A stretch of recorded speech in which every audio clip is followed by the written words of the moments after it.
Okay. Hello, everybody. I'm so thrilled to have you all join us for the educators panel. We just want to say thank you for sticking with us, through lunch and hopefully not through dinner. But first, I'm so honored to be moderating this panel. And I want each of the panelists to introduce themselves briefly, to share with us who they are, their work, and if you don't mind, I would like each of the panelists to share what brought you to this work. So I'll first start with Dr. Will Jackson. Hey everybody. So name is William Jackson. And I guess the introduction to how did I get to this work? I I guess the best answer to that question is that I was in the science field doing chemistry out of undergrad, and ended up, instead of going to like school to study biomedical sciences after my undergraduate degree, decided to go teach because I kind of had a bug to do that. And that pretty much kind of put me on this trajectory of being in education and being really interested in that. And I would say even before that, I think I'm a third generation educator at least. So I would also say it's a bit in my blood. Wow. Tell us the name of your organization. Oh yeah, sorry. So I lead an organization called Village of Wisdom. We work with Black parents to translate their wisdom into culturally affirming learning strategies. Thank you. And next on the panel is Graciela Ceja. Oh, we can't hear you. I think we have make sure we can hear you. Hello. There we go. Yes. So you gotta get a little closer. Yes. Good morning. I'm saying good morning here from Los Angeles. It's barely 10:20 here. I'm a family child care provider. I've been in the field over 20 years now. And I decided to open my own family daycare. I'm a preschool teacher and I was teaching, and I saw the need of a quality daycare in my area. I was trying to find one for my daughter, which she was 4 right then. So I had a little bit of trouble finding quality daycare. So I decided to open one in my home, and I Can you speak did closer one. to your mic, Graciela? I think Okay. some people are having issues hearing. Yeah. Yep. Okay. Yes. Okay. I decided to open my own family daycare in lack of what I saw around in my area in South Los Angeles. So I decided to open one, and it's play-based. And I've had kids coming in and out, and they come back. Some of them are married already, and they have come to visit me. And I'm very happy to be able to serve my community. Thank you so much for sharing. And next, another esteemed panelist is Subin. Can you please, tell us about who you are, what brought you to the work, all that. Yeah, my name's Soobin O. I work for the Children's Institute. We're a policy and advocacy organization fighting for early childhood investments in education and health in Oregon. And I also work for Portland State University as an adjunct instructor, and I'm a doctoral student there. So I wear a few different hats. And what brings me to this work, if you would indulge me, I'd like to tell like a really brief, like 1-minute story is going back to kindergarten. Before kindergarten, I was predominantly in Korean spaces. My parents were from Korea. I was either at home or in like church and things like that, where I was predominantly around Korean people. And I remember being excited about kindergarten, and my kindergarten was a predominantly white space. And going into kindergarten, I was excited about my lunchbox, because my lunchbox, I never had one before. I was excited to bring that. And I had a lunch with salted fish, rice, kimchi. And I remember it was lunchtime. I was excited. I thought, I'm going to make so many friends. Everyone's going to love this. Open up my lunchbox, and the gasp and the reaction that I got from the other kids in the classroom was terrifying to me. It was mortifying to me. It really kind of set me on this path where I made a series of decisions where I pushed my heritage, my culture, my background away from me, because I knew that being Korean, I learned real quick, being Korean wasn't going to score me any points in school. figuratively and literally. And so, you know, I called myself David. I didn't call myself Subin until about 3 years ago in my life, you know, so a lot of people know me as David, and I'm still having to like teach people like, no, Subin's my name. I'm reclaiming my heritage. And I think that's what brings me to anti-bias education, is because what I don't want is for kids to have to experience that, where they're having to kind of assimilate by pushing their language, their culture, their background, putting it at hand's length. And so that's why I'm excited about this work and to spread this knowledge. Powerful. Thank you for that story, Subin. I mean, God, I know you're Subin and not David, because I like Subin better. And just thank you for that. I think that is such a great reminder about sort of the trauma the kids have to go through when they have to perform, but not just adults, but also peers. So to each of the panelists, you know, what does anti-bias, anti-racism look like in practice to you, whatever work that you lead? And if you have any examples, I mean, thank you, Subin, for sharing, you know, one of your examples. How does it look for children you serve or the teachers and providers you work with? Can you tell us, give us a sense of what does anti-bias look like? I'll start with Graciela at this time. Oop, you're muted, Graciela. And then put it really close to your mouth too, please. I'm sorry, I keep forgetting. There you go. I think I'm in person, so it's No, hard. I know. Thank you for being here with us. This virtual new system. But to me, it's having a group of respect, having children from different ages to begin with. I have kids from 0 to 12 right now. I have school age. And to me, it's more to teach the kids respect among themselves and to take turns, which is to me more important than teaching them the ABCs, the numbers when they are babies, when they are toddlers. I wrote some notes. Let me check. Let me go back. I'm sorry. I need my notes. No, that's totally fine. Accepting who they are. I'm bilingual, and I did hire an African American teacher because it is important in my area. I have those two cultures, mostly Central American who speak Spanish and also African American. And it's important to me for, and the African American kids love to speak Spanish. So we speak Spanish to them, and we also respect their culture. We do celebrations. I teach them not to stereotype. Sometimes they said, girls are better. That just happened yesterday. A little boy said, girls are, I hate, that was his word, his sentence. I hate girls. And we were telling, with the teachers and myself, were telling him, but you have a sister. Do you hate your sister?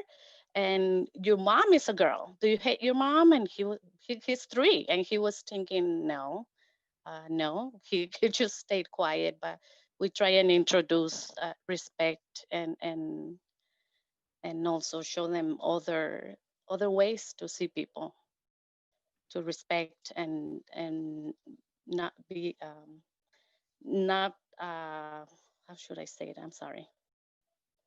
We do it through conversations, interacting, the way we interact with the kids,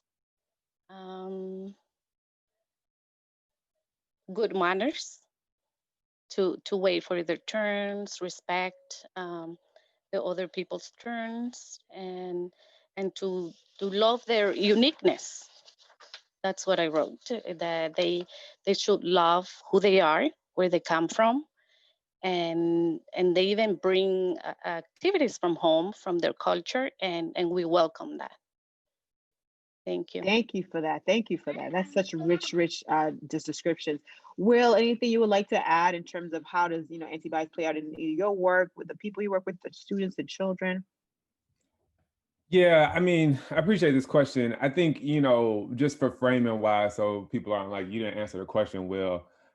We talk about our work as like culturally affirming and liberatory because we work basically exclusively with Black families.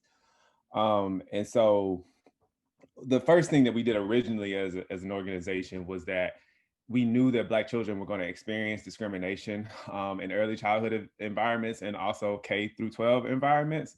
Folks, I'm sure, are kind of aware of the suspension data as early childhood for Black children in particular. And so one of our main objectives was to work to leverage the research that comes out of the racial socialization literature that says that the more that Black children are affirmed, the more resilient they are to discrimination, right? So as we work and talk to parents, a lot of our initial workshops were really about trying to encourage those parents to increase the amount of messages that they delivered to their children that made them feel good about being Black, because we knew that their kids were going to experience discrimination inside of these educational environments. And then as an organization to live into like our values of being more liberatory minded, being more root cause minded, we made a bit of a shift. So we didn't get rid of that work, but we also made our work about creating more culturally affirming learning environments for Black children in general, right? So what does it look like to transform our early childhood spaces? What does it look like to transform our K-12 spaces? And that's why the translation of Black parent wisdom is so critical, because Black parents are experts on the culture of their children. And they help us design, identify frameworks, tools, and assessments that allow us to, one, assess whether or not an environment is culturally affirming, right? So we have a survey that kind of allows for kids to actually identify whether in a culturally affirming learning environment or not. Sorry, that's not for early childhood. But that is something that we have. Iheoma's supposed to be working on it. That's what she told me. Anyway, and then and then the other thing that we really try to do is give folks active strategies, right? So we have a framework called the Black Genius Framework, and it's based on what parents said to us about this is what it would mean to be culturally affirming, right? And a lot of folks who I think who talk about anti-racist talk about actively being against racism, and that means that you have to affirm the folks who are most frequently oppressed by it. So those are ways that I think we capture it in our work. Oh, very powerful, very powerful. Subin, I need you to hear your voice in this one. I'm going to put a link into the chat box, which is a book that I think is helpful in terms of framing how I think about anti-bias education. When I talk about anti-bias, anti-racist work, a lot of the ideas that I draw from are from Derman Sparks and Olson Edwards and Goyne, who wrote the latest version of Anti-Bias Education. It's the second best-selling book by the NAEYC, right behind Developmentally Appropriate Practice. And if I were to kind of just summarize, it's a rich book. There's a lot of ideas in there, and it started a movement. There are many other books about anti-biased education. What I notice a lot with teachers who don't have an anti-bias stance is when something uncomfortable comes up, whether it's about race or religion or gender, sexual identity, class, any of the isms, right? Teachers tend to either speed up, right? They're like trying to avoid that topic, or they just avoid it outright, right? They just ignore it. And what happens then is we send a message, right? We're sending a message that these topics are taboo, that they should be avoided. And that's what children are learning, right? That's the hidden curriculum. That's what they're learning. So first and foremost, I would say anti-bias, anti-racist teaching is about leaning in. It's about leaning into those topics and making sure that you're actually slowing down when things like that come up, when you see something like a microaggression or an injustice, that you take time to ask questions, that you take time to kind of point things out. And anti-bias education is also, so that's more of like kind of the interactions, the relational work that's there, but it's also about pedagogical decisions, classroom decisions around materials that you're choosing, the books that you have in your classroom, doing identity studies with kids, building on background knowledge. So there's a lot of different components to anti-bias education, but that's like kind of the 2-minute version of how I would describe it. Thank you. I mean, you guys have just sort of stressed the notion, right, of how does anti-bias play out in the classroom, right? That teachable moments are hugely, I mean, Graciela talked about that, like the idea, right, that these opportunities, that taking it matters, because kids do see a lot, right? They see and hear a lot and take information based on that. So I appreciate you sort of, all of you guys sort of bringing that to light. And not to pivot a little bit, not even a pivot, But so Will, you talked about culture affirming, right? A lot of us have used language of culture responsive, culture relevant. I would like for you all to talk about sort of like what is culture responsive or relevant, pedagogy, or maybe it's culture affirming pedagogy, and why is this important? And maybe Subin, this gets at sort of what you were also talking about, like why do we think that it's critically important that we engage in culture relevant, responsive, or affirming pedagogy? Why not just do good teaching? And what's the difference? Yeah, I mean, I'll start. I think the problem is that when people say that, how do I say this nicely? They don't know what learning Just is. say it. They don't really understand what learning is. So like, based on what we know from cognitive psychology and learning science, is that learning is the connection of new information to prior knowledge. I'll say that one more time. You got to connect new information to prior knowledge. Now, then you have to ask yourself the question, where does prior knowledge come from? So a lot of people can say this, but in case you like researchers and all this other stuff, Vygotsky was like really big on saying that our prior knowledge comes from culture, right? Culture is an essential learning tool. That's why Vygotsky talked about culture being an essential learning tool, because it is necessary. It is a part of our prior knowledge. So if you want to connect to a child's prior knowledge, then you need to recognize the cultural tools, the cultural value, the cultural wealth that they bring to the classroom. If you are not culturally affirming their wealth, if you are not culturally responsive to their wealth, then you cannot help them make connections to new information, and therefore you cannot help them learn.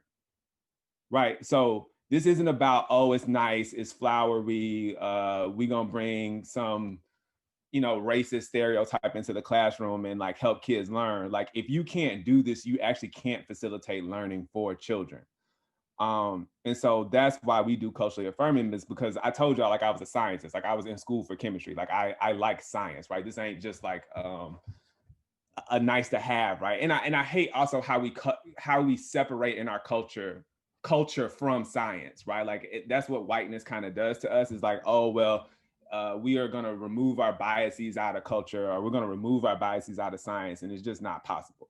But that doesn't mean that we can't do good science, right? And so back to the point, if we're going to be culturally affirming, then that means that we need to be able to leverage the cultural wealth that our children bring to the classroom. And the other thing is that I always love to kind of big up Gloria Ladson-Billings, who wrote the words culturally responsive for the first time ever in 1996. And she told us what culturally responsive pedagogy is. You should go read the article. If you haven't read it, go read it again and read it again. But one of the things I love to point out is that the thing that these teachers did that she like labeled as culturally responsive was that they talked about social justice, and they talked about the issues that were really relevant to these children's lives, and leveraging those issues to make sure that the kids were super interested in what was going on, because that's another important part of learning, right? A key learning mechanism is being motivated, right? So DC and Ryan talk about self-determination theory, some more science for y'all. And basically they say that if you don't have intrinsic motivation, then you can't power the energy, or you don't have the energy to power the learning process, right? Because learning requires the attention to match, again, prior knowledge to new information. Whew, you just dropped a whole science lecture on us. Well, thank you. Yes. So Subin, anything you want to sort of add around the culture relevant, culture affirming, all that stuff? Yes. Yeah, thanks. My experience when I work with a lot of teachers, schools, school districts, and some people, a lot of people will use the words culturally responsive, culturally relevant, and the practices that they're putting into place don't map to those words. And so I definitely agree with what Dr. Jackson was saying, and I'm going to drop another link into the box that actually kind of walks through what these words actually mean, where they come from. You already referenced Gloria Ladson-Billings. I'd also named Geneva Gay, Django Paris, Samuel Leem. These are Black and Brown scholars who have taken these research ideas and built on the work of Gloria Ladson-Billings. And so one of the things that all of these researchers are professing in common is the idea that culture is an asset. Exactly what you were saying, that it really is kind of promoting a constructivist orientation to education, which is that you use children's background, their knowledge, their experiences, and that becomes the vehicle for learning, which is really hard to do when you have scripted curriculum, when all the decisions are made for the teacher, when they don't have any choices, when there's no room for them to kind of bring in their community and their context. And so we need to leave more space for teachers to be able to make those kinds of decisions, because it's all contextual. It's all based on what's going on in that community, in that classroom. Thank you. And thank you for the shout outs to a lot of our Black and Brown theorists who are out there, have always been out there. So I think that's part of anti-bias, anti-racism, is that we have to raise up and make visible a lot of the Black and Brown educators and theories that have written a lot of things, but rarely ever cited and not made visible. So thank you for bringing that in. Graciela, you want to sort of jump into this conversation and tell us, like, how does culturally relevant programming look like for you in your program in your school? And you've kind of given us a little bit, but is there more you want to add and talk with us about how do you sort of bring children's culture and wealth of knowledge into the classroom of the program?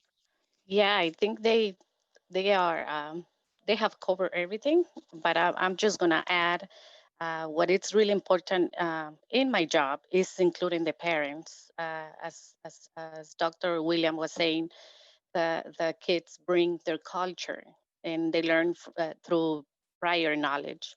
So I do involve the parents, the families, the relatives, especially for me, a family childcare provider. I do build a trust relationship with the parents. I get to know them. I get to do. Uh, I used to before COVID meetings, monthly meetings, and I don't do home visits because they come to my home every day and they want to stay. They live very late, but I do try and get involved with the parents as well, with the families as much as I can. That helps my job and understand where they're coming from, what the kid needs, what their needs are, as well as how can I help them, how can I support them more, and also I involve my teachers, my assistants. I involve other daycares around my area. I'm part of a union, and also we used to do little field trips or events here in my house, in my backyard, and I will invite other other daycares, other families in the area to make it kind of more to cover more community, more people. Thank you. No, thank you. I think that's, I mean, this is something we have to actually really highlight, Graciela. The fact that, through just being a childcare provider, and not just saying just, like being like you are the essential a workforce, like you are hands-on with our children, with our families. I mean, I think we can't say thank you enough during this time. I can only imagine what you have been dealing with since, COVID-19, hit the States here. And so I just want to take this moment to thank you and can only imagine all that you're doing. And obviously the fact that you're doing it above and beyond, and also engaging with a lot of the other childcare providers in the community. Is there anything else you want to share with us about what does it take to create sort of this level of network that you're creating with other home-based providers? We know it's a very special, set of probably women and families. Are there other things that you're doing to really sort of strengthen that network? Because we know it's really important for our children and our families. Yeah, it's a hard work, hard job. Just around my community, maybe like 6, 7 providers.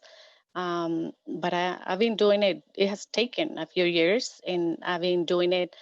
Um, I what I do, and it has worked. I've seen it work. My own assistants become providers, so I kind of train them. I'm a mentor teacher as well from East LA College. So they kind of get trained and they like what I do, so they open up their own daycare. So that makes it stronger. It's like a mini copy of what I'm doing, and that way they understand what I'm doing as well. And they call me, they come by, they ask me questions, so they kind of follow me a little bit, and they're busy in their own bubble, in their own work every day. I open from 5 in the morning until 7 in the afternoon. So I'm busy the whole day, as well as they are. But what has worked is the communication. I communicate with them, and we continue keeping in touch even during these hard times. So just the communication, the community part that we Right. keep in touch. Community and communication. That's, I think those two C's are so important in everything, early childhood, any kind of space. So Dr. Jackson, so, well, so the Village of Wisdom, one part of it is really about empowering families. Can you describe the tools you provide to families to really help them identify measures of inequities in their education environment, or even opportunities to really sort of explore their power, to empower them, to equip them to really, be liberated, as you talk about? Can you tell us more about that? Like, what is your work with families? Yeah, I mean, so our work, I guess for folks to imagine it, like basically we host workshops, right? And those workshops kind of come in a lot of different forms over the years. But essentially what we would do is, one, we try to give parents space to explore their own racial identity, right? What you will see so frequently, and Subin talked about this earlier, right? I don't know how old you are, Subin. I'm assuming you're over 21. Um, but it's been a while, right? Like he walked around and kind of said his name was David for a long time, right? And that's because somebody suppressed his ability to explore his own racial identity, because we live in this white supremacist system.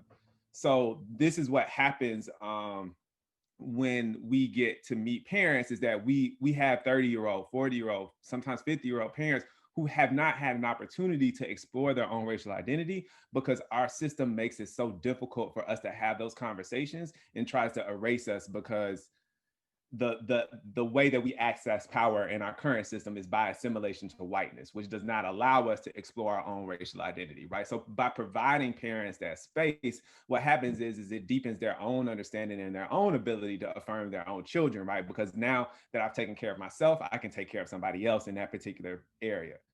I think the other thing that these spaces are good for is that in that kind of process, that facilitator process, what it also allows us to do, since we're providing that service, what happens is that invariably Black parents share the wisdom of their own lives with us, right? And so what that means is, I'll give you an example. Parents would say, well, my child isn't necessarily experiencing interesting classrooms, right? Like they ain't interested in what they talking about. That's basically how they would say it, right? Ain't enough Black history happening up inside of this classroom, and they don't trust these teachers. And so what happens is that folks don't recognize the wisdom of people of color, and in particular, in our case, Black people, because they don't like how they say it, right? We devalue parents, we devalue Blackness, and Black parents together, right? We know the tropes, right? So when they say that stuff, then people, what folks don't hear is what I just said previously, which is that DC and Ryan said that intrinsic motivation is essential to learning, right? So we're taking that wisdom from them, and that's what aligned us to like, oh, well, this is super essential to what's happening right here. I told you about what Gloria Lesson Billings said about culturally affirming learning environments and racial identity, right? So researchers like Neblett and Cord and Iheoma and Donna Marie and Stevenson, all of these people talk about the need for racial identity development so that kids can develop a positive like mental health, right? And so again, that's wisdom that we took out of that. But all you heard this Black parent or this Black mama say is that I want to see more Black history. You didn't hear all that wisdom that came behind what they said, right? And then when you heard this trust thing, we have somebody who talks about trust a lot, and folks love to listen to her. Her name is Brene Brown. But when a Black mama says that, like, my kid can't be vulnerable in your classroom, then for whatever reason you can't hear them saying that, that means that they can't love, they can't create, and they can't learn in that environment. Because if they can't be vulnerable with you, then they can't do those processes that require vulnerability. So what I'm saying is we took all of this wisdom from these Black parents and we created a framework. That's our Black Genius framework. It has 6 elements in it. There's 3 other ones that I won't talk about right now because I ain't trying to talk all day.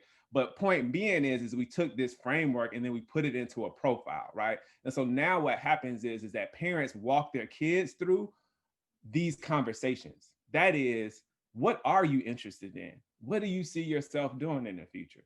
How do you feel about your Blackness? How do you want to feel about your Blackness? How do you develop trusting relationships about with adults and other people, and helping the kid develop that on their own? But also now what happens is the parent gets to present the Black genius of their child to their teacher. So now I want you to know that this is who my child is, right? My child is a Black genius, and I'm gonna list the ways for you so you understand.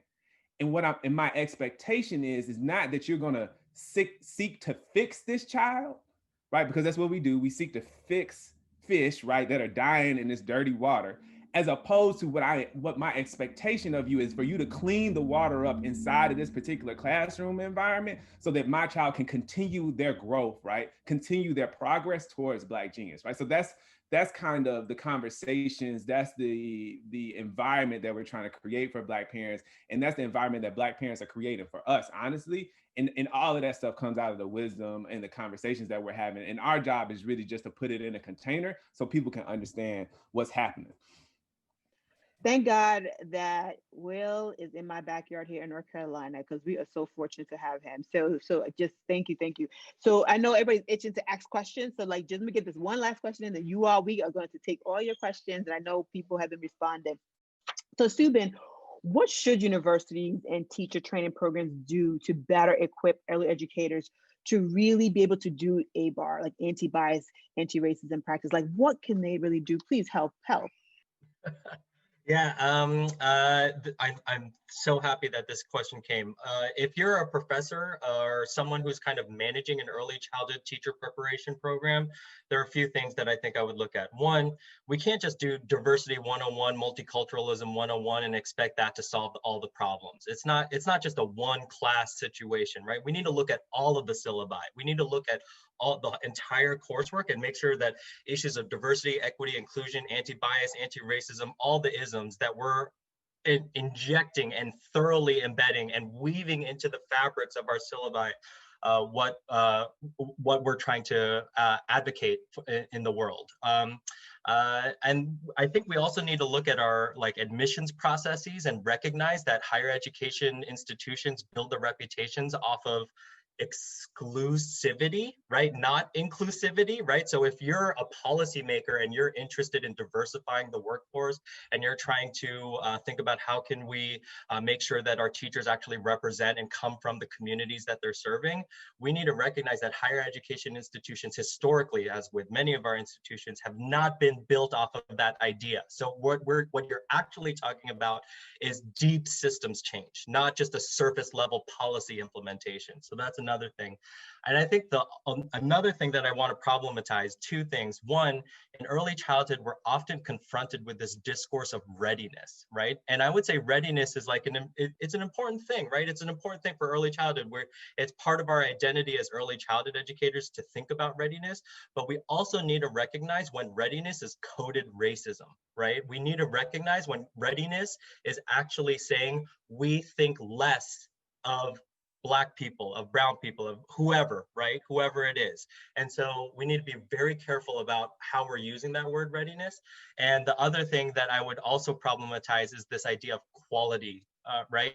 I know this is a controversial topic in early childhood, but again, it's the same talking point with readiness, is there are moments when we use things in the name of quality, and what we actually do is we institutionalize racism. We embed racism into our practices. A prime example of this, I'm often put into a position where people don't know this, but in Brown versus Board of Education, there was, in the name of quality, tens of thousands of Black teachers were overnight deemed unqualified by that Supreme Court decision, even though people see that as a civil rights win. And in many ways it is. In other ways, it got us the outcomes that we have right now, right? We have the outcomes right now based on those decisions. So these are complex issues. They're not always simple. And so I think we just need to walk in with a critical mindset, like Freire wants us to do, is he wants us to think critically about everything that we're encountering. Thank you. Yes, I mean, people don't. Yeah, sometimes it's not all good, right? There's those little ripples, and there's a little gray in a lot of things, especially in the U.S. Built on racism and inherent inequities. So now the Q&A, I mean, there's so many good questions here. So I'm going to try to put some of them together with our next 6 minutes left. So here's the question that we have received. So what is sort of, how do you address this issue? People talk about sort of like there's always going to be this black-white paradigm. So how do we talk about other races, right? Like, so, you know, somebody mentioned, you know, the model minority with Asians. And so how do we sort of begin to have those nuanced conversations around sort of the larger array of diversity, of diverse people? That's one. And also the other identities that people bring, right? Racism, I would argue, is still superior because of the system, no matter what. But there are other identities, whether it be gender identity, you know, language identity, or disability, all those other identities. Like, how do we have these conversations and nuances, and how do we deal with it in the classroom and also even in professional training? Anybody could take that one. I'm happy to start. Is the anti-bias book that I linked earlier, I can link again. Actually, the book is organized by social identity.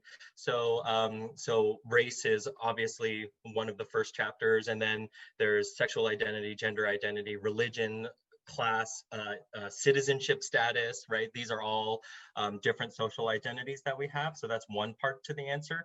The other thing is going back to our Gloria Ladson-Billings, Geneva Gay conversation.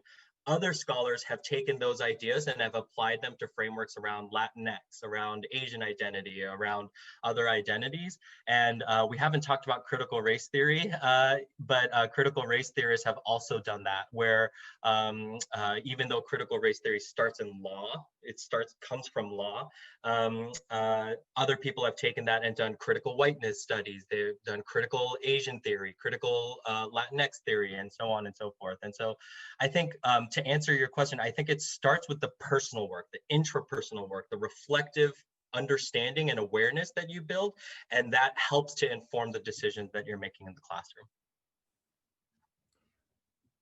Yeah, I mean, I would just say quickly too, I mean, we have to also put this as a responsibility of those in power, right? I think too often we try to ask Black and brown folks to bring all this nuance to these conversations, and we are not asking white folks to give the space to provide the conversation to happen, right? Like I don't feel responsible for that, right? Like I have, you know, plenty of conversations with folks of other races about like how this goes, but I don't have the capacity to do that, right? Like Ohio State University needs to be doing that. Michigan needs to be doing that. UNC needs to be doing that. These people, early childhood providers for the states, need to be providing the space, and we need to be demanding that, right? And we can't get mad at Black folks or brown folks. I'm not going to sit up here and be mad at Subin if he talks about Asian American, you know, identity the whole time.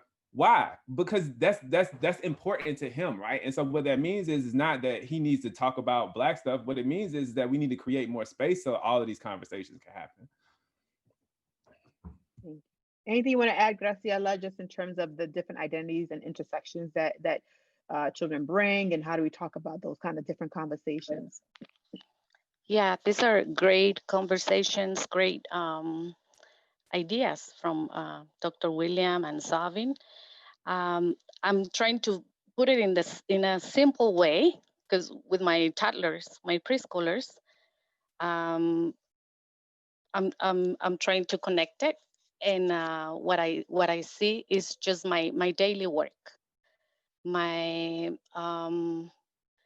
giving the time for the children to communicate and to answer their questions. They might say, why does he have curly hair, or why his skin color is a different way, or why is he Black, or so I'm just trying to connect all the philosophers, all the politics to my daily work, to my daily life, and see how to work it out with my babies, toddlers, preschoolers, school age kids.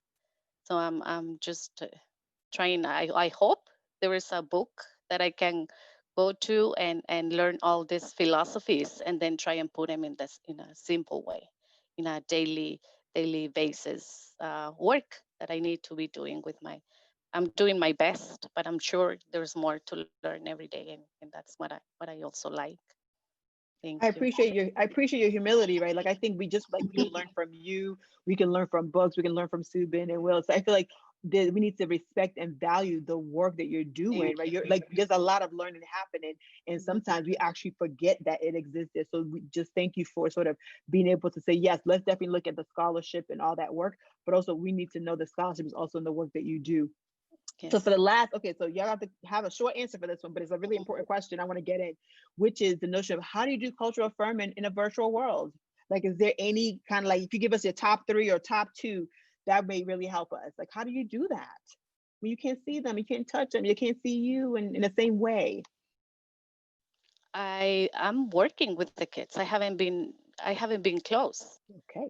I'm still open. I'm still working. I have more school age who have really hard time now with the virtual schooling, the homeschooling. I'm having a hard time. The babies are having a hard time.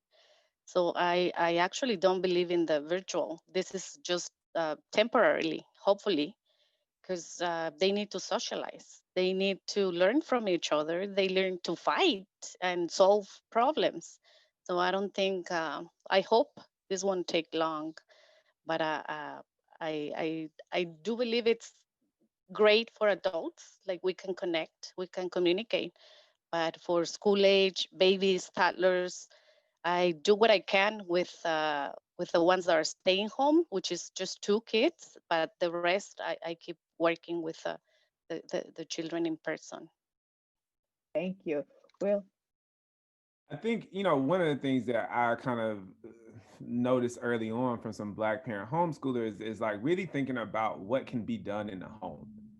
And really kind of breaking ourselves out of this idea that, like, because we're doing digital learning, that all of the learning has to happen while a 3-year-old or a 4-year-old is looking at a screen, right? Like, it's a bad idea, right? So what does it mean for us to send toolkits? What does it mean for us to send the materials that kids might need to play with or use or whatever physically have, and do that in the home, right? So I think while we're kind of thinking about that, we really have to think about like things like toolkits in the boxes that a lot of times you'll see in preschool, right? And how that actually gets into the homes, right? And so then thinking about how those boxes can be more culturally affirming, right? Do they have books with Black faces on it? Are there pictures with little Black kids in terms of the dolls and all this other stuff? Like, or is everything that you see, all of these materials, a whole bunch of white folks, right? Because that's typically what I see, right? Is like when you look at early childhood materials, like it's just a whole bunch of little white babies, right? And so like we have to do a better job of providing materials to young children that actually reflect them. And I mean, obviously that's not going to solve everything. I think Graciela brings up a lot of good points, but I mean, the first thing we can do is kind of give resources and figure out how we can create more in-home learning environments or facilitate that as educators. yeah, so much happened in the home. So Subin, you have final word. I know. Two practices that I know that have been very positively received in the last few months is one, when we think about identity studies, we've done the practice in anti-bias education around all about me books, where kids write autobiographies, and it's not just spoken word, but it could be pictures and photographs and things that kind of identify with them. I would try and think, this is going to date me, but think like a MySpace page, right? Like where kids can make their own little autobiographical MySpace page where they're putting up their interest, their background, their families, what they know about. And if kids can work in that sort of format, that's one digital sort of tool that I think is promising. The other thing that has been very positively received is the practice of using persona dolls. When we use persona dolls to talk about uncomfortable topics. And that is something that can easily be done in a Zoom story time or something of that nature, is using persona dolls to talk about uncomfortable topics. And I would say is a very good tool to talk about COVID, is to use a persona doll and have that be a way to for kids to kind of navigate that the scariness. Oh my goodness. Well, I wish we had more time. And I just want to say thank you to Graciela, to Will, and to Subin for just giving us such deep insights and sharing so much of your knowledge. And just thank you for all the work you're doing with programs, with families, with schools, with communities. Again, thank you to all those who attended. Please stay well, be well, and hopefully until next time. And thank you so much for our interpreters and our captioners. So thank you. Have a great day.